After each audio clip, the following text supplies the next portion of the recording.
नमस्कार दोस्तों, आज हम बात करने वाले हैं एक ऐसी टेक्नोलॉजी के बारे में जिसके बिना मॉडर्न मॉलिक्यूलर बायोलॉजी, बायोटेक्नोलॉजी और डिजीज़ डायग्नोसिस की कल्पना करना लगभग इम्पॉसिबल है। सोचिए, अगर किसी साइंटिस्ट के पास डीएनए की सिर्फ एक छोटी सी क्वांटिटी हो और उसे उस डीएनए की लाखों या करोड़ों कॉपीज़ चाहिए हो तो वो क्या करेगा?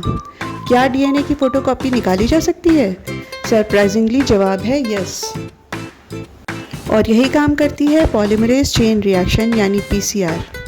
पीसीआर को अक्सर डीएनए फोटोकॉपी मशीन भी कहा जाता है क्योंकि ये डीएनए की एक स्पेसिफिक फ्रेगमेंट को कुछ ही घंटों में मिलियन से बिलियंस कॉपी में कन्वर्ट कर सकती है। लेकिन सवाल यह है कि आखिर ये टेक्नोलॉजी काम कैसे करती है? चलिए समझते हैं। सबसे पहले थोड़ा सा हिस्ट्री।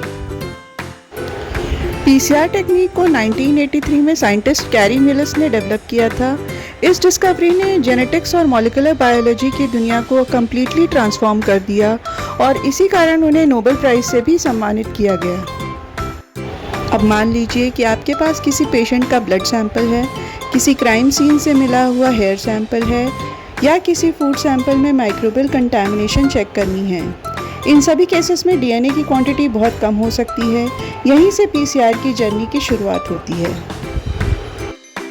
पीसीआर रिएक्शन के लिए कुछ इम्पॉर्टेंट इंग्रेडिएंट्स की ज़रूरत होती है। सबसे पहले है टेम्पलेट डीएनए यानी वो डीएनए जिसका एम्प्लीफिकेशन करना है। दूसरा है प्राइमर्स। इन्हें आप डीएनए का जीपीएस मार्कर समझ सकते हैं।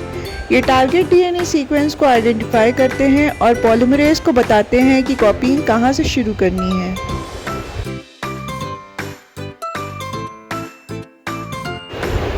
तीसरा और सबसे फेमस कंपोनेंट है टैग डीएनए पॉलीमरेज। ये एक थर्मोस्टेबल एंजाइम है जो हाई टेम्परेचर पर भी काम कर सकता है।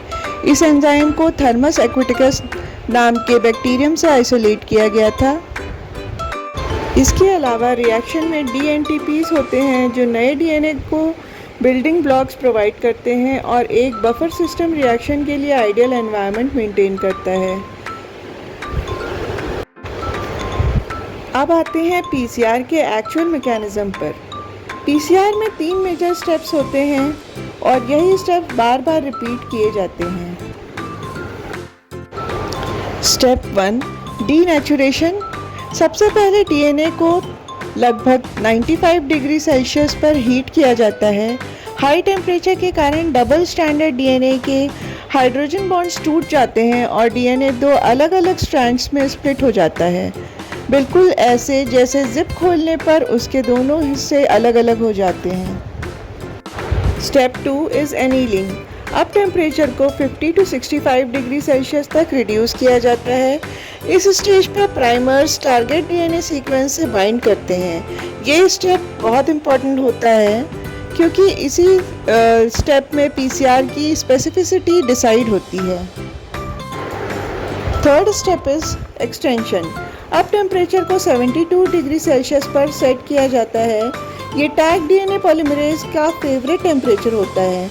एंजाइम प्राइमर के 3' एंड से नए न्यूक्लियोटाइड्स ऐड करता है और एक नई डीएनए स्ट्रैंड सिंथेसाइज करता है।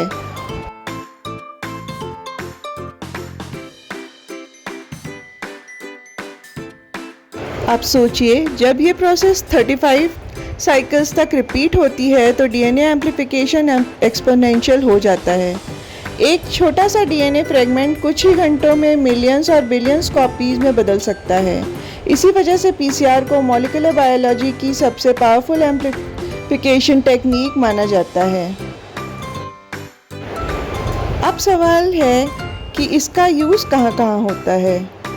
कोविड-19 पैंडेमिक के दौरान आपने आरटी-पीसीआर टेस्ट के नाम ज़रूर सुना होगा। वायरस की जेनेटिक मटेरियल को डिटेक्ट करने के लिए पीसीआर ही यूज़ की गई थी।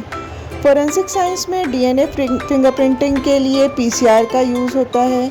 जेनेटिक डिसऑर्डर की diagnosis, gene cloning, DNA sequencing, cancer research और बायोटेक्नोलॉजी में भी पीसीआर एक इंडिस्पेंसेबल टूल है।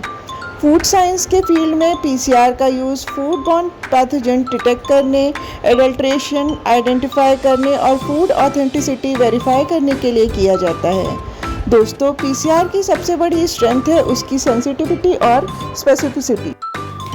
लेकिन अगर सैंपल कंटामिनेट हो जाए या प्राइमर गलत डिज़ाइन हो गए हों तो फॉल्स रिजल्ट्स भी मिल सकते हैं। इसीलिए पीसीआर एक्सपेरिमेंट में प्रॉपर लेबॉरेटरी प्रैक्टिसेस और क्वालिटी कंट्रोल बहुत ज़रूरी होता है। तो दोस्तों, एक छोटी सी टेस्ट ट्यूब के अंदर होने वाली ये प्रोसेस आज डिजीज़ डायग्नोसिस से लेकर फोरेंसिक इन्वेस्टिगेशन और जेनेटिक इंजीनियरिंग तक हर जगह साइंस के लिए नए डायमेंशन दे रही है और इसीलिए पीसीआर को मॉडर्न मॉलिक्यूलर बायोलॉजी का बैकबोन कहा जाता है। अगर आपको ये वीडियो इन्फॉर्मेटिव लगी हो तो वीडियो को लाइक करिए, शेयर करिए और चैनल को सब्सक्राइब करना मत भूलिए। मैं मिलूंगी आपसे अगली वीडियो में एक और इंटरेस्टिंग साइंटिफिक टॉपिक के साथ। तब तक के लिए धन्यवाद।